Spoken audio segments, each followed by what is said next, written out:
Pendekatan kardinal sering juga disebut sebagai pendekatan marginal utility atau nilai guna marginal. Inti dari pendekatan ini ada pada asumsinya. Asumsinya adalah bahwa tingkat kepuasan utility yang diperoleh konsumen dari mengonsumsi suatu barang dapat diukur atau dikuantifikasi dengan satuan tertentu. Misalnya dengan satuan seperti uang, jumlah, atau buah, satuan tidak baku. Yang jelas harus ada angka yang mewakili kepuasan tersebut. Hubungannya sederhana. Makin besar barang yang dikonsumsi, makin besar pula tingkat kepuasan total yang harus diperoleh konsumen. Namun harus diingat, ada hukum Gosen 1 yang membatasi ini, yaitu kepuasan tambahan atau marginal akan terus menurun. Konsumen di sini diasumsikan sebagai individu yang rasional. Tujuannya adalah berusaha memaksimalkan kepuasan total dari pendapatan yang terbatas. Mereka akan menghitung unit kepuasan dari setiap rupiah yang dikeluarkan. Teori kepuasan konsumen ini telah dikembangkan oleh beberapa pakar ekonomi sejak lebih dari 1 abad yang lalu. Tokoh utamanya adalah Hermann Heinz Gosen. Agar hukum Gosen 1 lebih jelas, mari kita simulasikan. Kita anggap Anda sangat menyukai coklat. Suatu hari, paman Anda datang dan menawarkan Anda untuk makan coklat sepuas-puasnya. Anda pun antusias dan membeli 6 batang coklat. Kita lihat dari datanya. Sekarang Anda makan batang pertama. Nikmatnya luar biasa. Kepuasan total Anda melonjak ke 40%. Dan nilai guna marginal adalah 40. Lalu saya makan batang kedua. Nilai guna total menjadi 70%. Batang ini masih enak. Tambah kepuasannya dan Anda rasakan dari batang kedua hanya 30, 70 dikurangi 40. Ini menunjukkan kepuasan tambahan sudah mulai menurun. Lanjut batang ketiga, totalnya ada 90. Menambah kepuasan hanya 20%. Datang keempat, totalnya 100%. Hanya menambah 10% dari yang 90. Meskipun total kepuasan terus naik, kenikmatan tambahannya makin sedikit.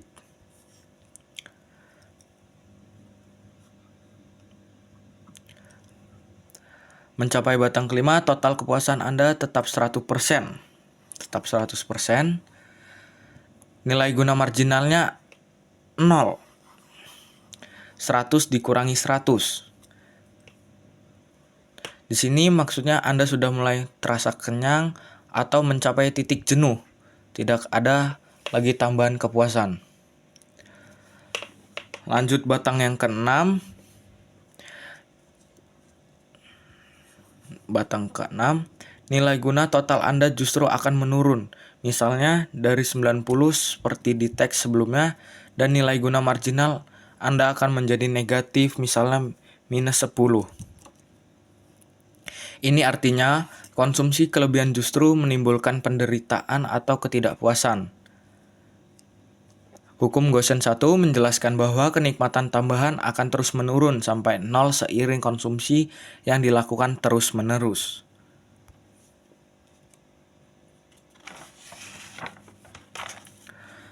Oleh karena hukum Gosen 1 menyinggung nilai guna marginal, kadang-kadang hukum Gosen 1 disebut juga hukum nilai guna marginal yang makin menurun, Law of Dimming Marginal Utility. Ini gambaran dari grafiknya yang sama seperti tabel yang tadi. Dia akan dari titik pertama sampai naik melonjak, lalu turun ke titik jenuhnya.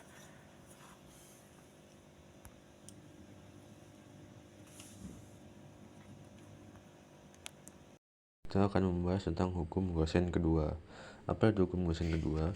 Hukum Gosen kedua itu berbunyi, Konsumen akan melakukan konsumsi sedemikian rupa sehingga nilai guna setiap barang dan jasa yang dikonsumsi akan sama.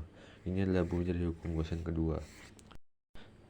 Dari pengertian hukum Gaussian kedua, kita bisa menyimpulkan bahwa artinya unit terakhir dari tiap produk yang dikonsumsi memiliki nilai yang sama. Supaya kita bisa lebih memahami tentang hukum Gaussian kedua, kita akan lanjut ke contoh ilustrasi berikut. Seorang pegawai memiliki gaji sebesar Rp1 juta. Ketika dia mendapatkan gaji Rp1 juta, dia akan mendapatkan pecahan uang 100.000 sebanyak 10 lembar. Dia memiliki kebutuhan beruntun, yaitu makan dan minum, pakaian, sewa rumah, transportasi, dan kursus.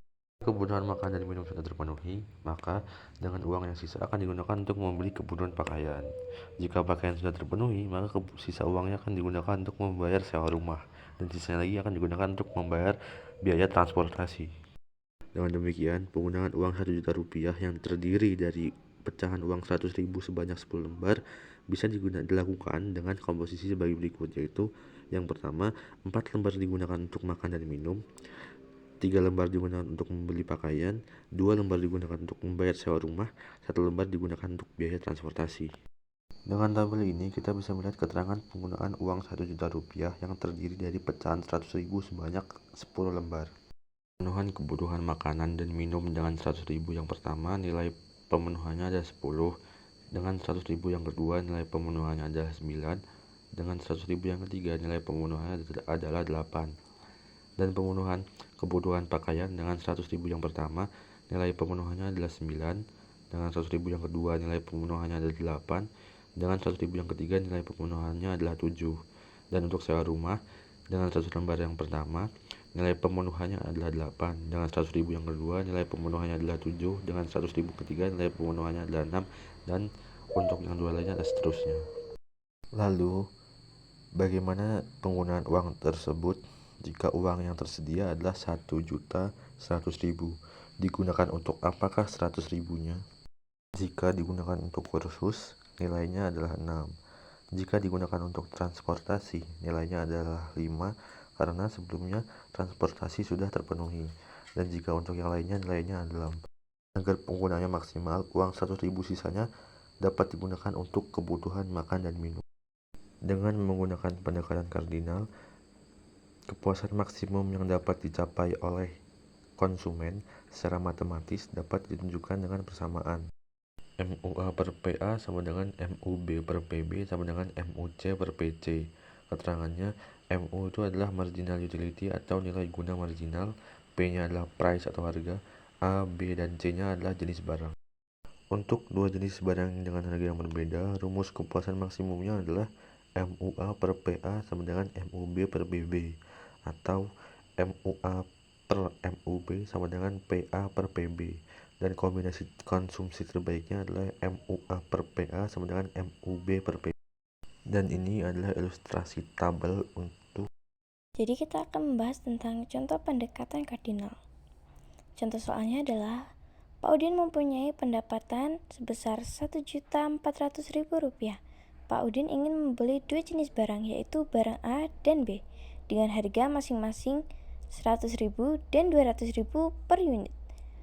Besarnya kepuasan total atau TU maupun kepuasan marginal atau MU dari penggunaan barang A dan barang B ditunjukkan pada Praga 29.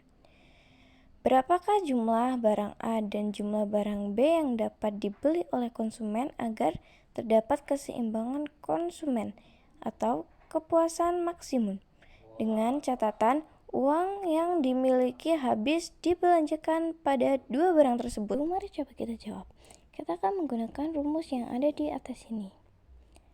Jadi, dari Praga tersebut dapat dilihat beberapa kombinasi nilai guna marginal yang memenuhi syarat, yaitu pemakaian barang A sebesar 3 unit dan barang B 2 unit. Nah, jadi di sini ada pasangan pertama yaitu 38 per 100.000 dan 76 per 200.000. Ada pasangan kedua dengan barang A sebanyak 4 unit dan barang B sebanyak 5 unit. Di sini ada 32 per 100 dan 64 per 200. Ada juga pasangan ketiga yaitu barang A sebanyak 5 unit dan barang B sebanyak 8 unit. Nilainya adalah 26 per 100.000 dan 52 per 200.000. Jadi kita akan mencari dengan mengalihkan unit dengan harga. Nah, jadi di pasangan pertama ini kita kalikan 3 unit pertama dengan 100.000 ditambah 2 unit pertama dengan 200.000. Jika dikalikan dan dijumlahkan hasilnya maka menjadi 700.000 rupiah. Nah, selanjutnya pada pasangan kedua kita akan mengalihkan 4 unit dengan harga barang. Di sini ada 4 unit dikalikan 100.000. Lalu ada 5 unit dikalikan 200.000. Lalu jika dijumlahkan hasilnya adalah 1.400.000 rupiah. Ada juga pasangan ketiga. Nah, ini kita kalikan 5 unit dengan 100.000 rupiah dan 8 unit dengan 200.000 rupiah. Setelah itu kita jumlahkan dan hasilnya adalah 2.100.000 rupiah. Nah, dari ketiga pemakaian kombinasi barang yang dikonsumsi tersebut dapat kita lihat bahwa konsumsi kedua adalah konsumsi terbaik dikarenakan pendapatan habis terbelanjakan. Di sini semua nilainya adalah 1.400.000 dan di soalnya juga pendapatan adalah 1.400.000. Jadi pemakaian kombinasi barang yang nomor 2 adalah jawaban yang paling tepat. Assalamualaikum warahmatullahi wabarakatuh. Di sini aku akan melanjutin materi dari teori perilaku konsumen, yaitu pendekatan ordinal.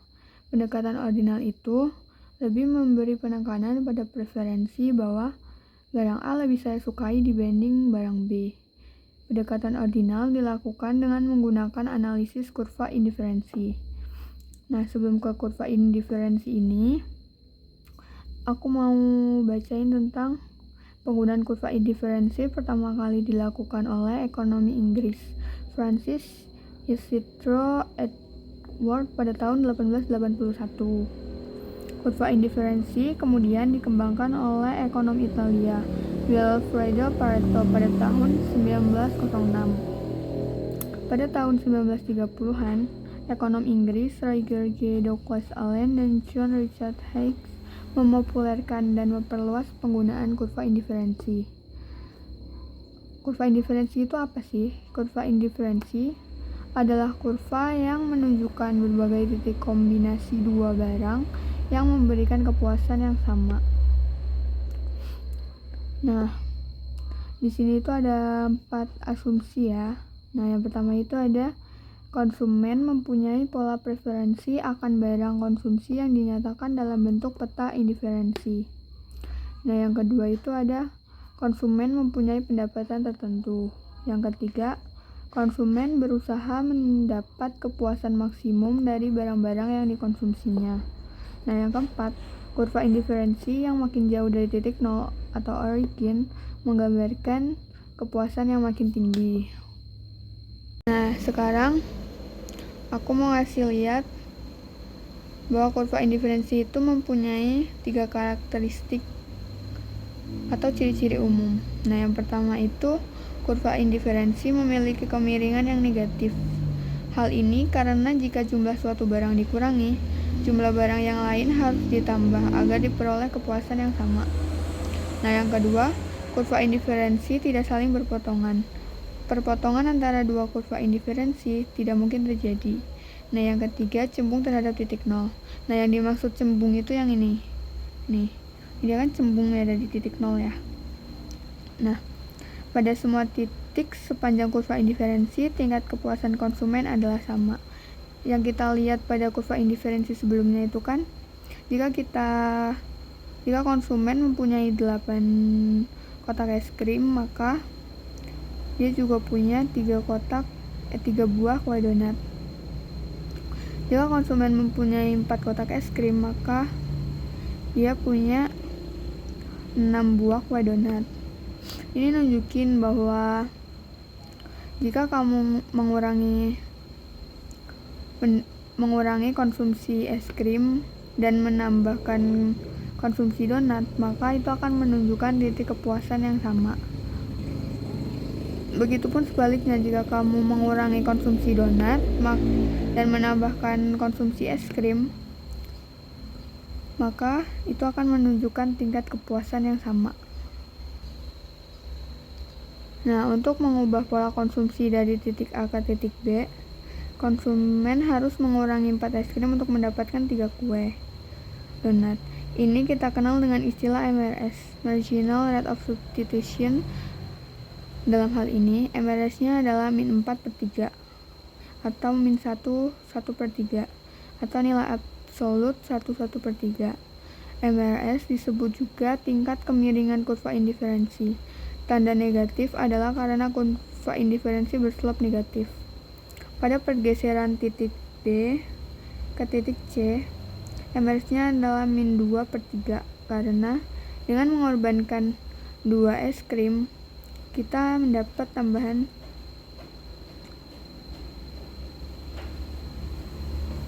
3 donat. Pada pergeseran titik C ke titik D, MRS-nya adalah min 1 per 3.